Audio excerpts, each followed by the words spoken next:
पुढे वळूयात। बाबा सिद्दीकींच्या हत्या प्रकरणामध्ये बिल्डर लॉबीचं कनेक्शन असल्याचा आरोप झिशान सिद्दीकी यांनी केला। याबाबत काही बिल्डर्सची नावं सांगूनही त्यांची चौकशी केली नाही, त्यामुळे त्या अँगलनं हत्येचा तपास करण्याची मागणी झिशान यांनी केली आहे। सिद्दीकी हत्याकांडाचं बिल्डर कनेक्शन नेमकं काय आहे पाहूयात या रिपोर्टमधून। जो हादसा है, वारदात हमारे साथ हुई है, उसको बोल रहे, उसके बावजूद अगर इंटरोगेट नहीं किया जा रहा है बिल्डर्स को, तो ये बहुत दुर्भाग्यपूर्ण है। बाबा सिद्दीकी हत्या प्रकरणात एक नवा टर्निंग पॉइंट आलाय। आतापर्यंत बाबा सिद्दीकी यांची हत्या लॉरेन्स बिश्नोईच्या टोळीकडनं झाली असल्याचे पुरावे समोर येत होते। मात्र आता या हत्या प्रकरणामागे व्यावसायिक संबंध असल्याची चर्चा आहे, कारण स्वतः झिशान सिद्दीकी यांनी पोलिसांच्या तपासावर प्रश्नचिन्ह उपस्थित केलंय। झिशान सिद्दीकी यांनी आपल्या जबाबात काही बिल्डरांची नावं घेतली होती, मात्र पोलिसांनी त्या दृष्टीनं तपासच केला नसल्याचं झिशान यांनी म्हटलंय।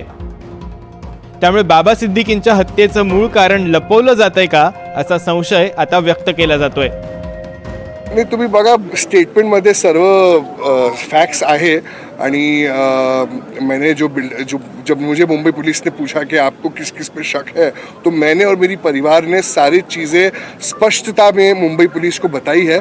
और थोड़ी हैरानी ज़रूर है कि मुंबई पुलिस ने बिल्डर्स को क्यों नहीं इंटरोगेट किया, क्योंकि अगर वो कहते हैं कि मैं भी खतरे के दायरे में था, तो मैं भी मेरा स्टेटमेंट बहुत महत्वपूर्ण होना चाहिए। और जब मैं और मेरे परिवार कोई बिल्डर्स के बारे में कह रहे हैं और जो हादसा है, वारदात हमारे साथ हुई है, उसको बोल रहे, उसके बावजूद अगर इंटरोगेट नहीं किया जा रहा है बिल्डर्स को, तो ये बहुत दुर्भाग्यपूर्ण है। 12 ऑक्टोबर 2024च्या रात्री बाबा सिद्दीकी यांची गोळ्या झाडून हत्या करण्यात आली। हत्येनंतर शूटर्सना उत्तर प्रदेश, पंजाब मधून अटक करण्यात आली।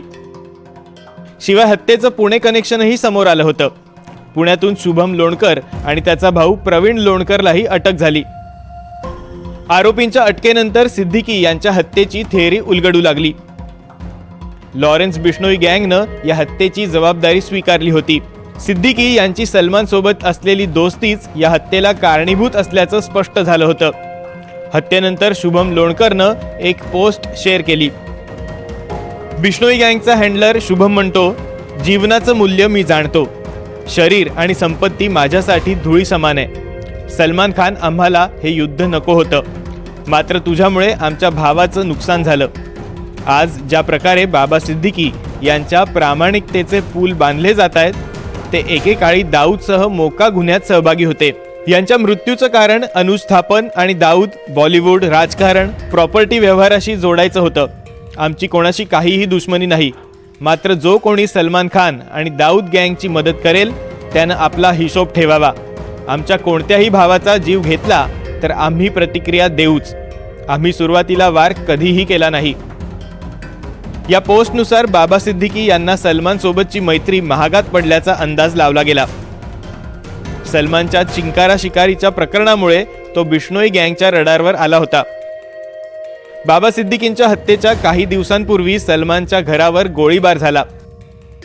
गोळीबार करणाऱ्या अनुज थापनला अटक करण्यात आली, मात्र गोळीबार करणाऱ्या अनुज थापन याचा जेलमध्ये संशयास्पद मृत्यू झाला। त्याच्याच मृत्यूचा बदला घेण्यासाठी बाबा सिद्दीकी यांच्यावर गोळीबार झाल्याचं शुभम लोणकरच्या पोस्टमधून समोर आलं। मात्र झिशान सिद्दीकी यांनी तपासाची सूत्र वेगळ्याच दिशेनं जात असल्याचं म्हटलंय। म्हणूनच झिशान सिद्दीकी मुख्यमंत्री देवेंद्र फडणवीस यांची भेट घेणार आहेत। नक्कीच मैंने अजीत दादा से भी मुलाकात की है 2 दिन पहले, और इसके बाद मैंने फडणवीस जी का भी समय मांगा है, और मुझे यकीन है कि जल्द से जल्द मुझे फडणवीस साहब भी समय देंगे, और मैं अपनी जो चीज़ें हैं मेरी और मेरे परिवार की फडणवीस साहब के आगे रखूंगा। और वो भी पुलिस से जो प्रश्न मैंने पुलिस से पूछा है, वो भी पुलिस से वही चीज़ें पूछेंगे।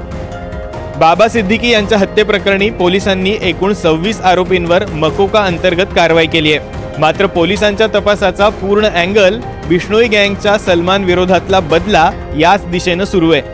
आता झिशान सिद्दीकींच्या मागणीकडे लक्ष देऊन बिल्डर कनेक्शन फोकस केलं जाणार का हे पाहणं महत्त्वाचं ठरेल। Bureau report, NDTV Marathi.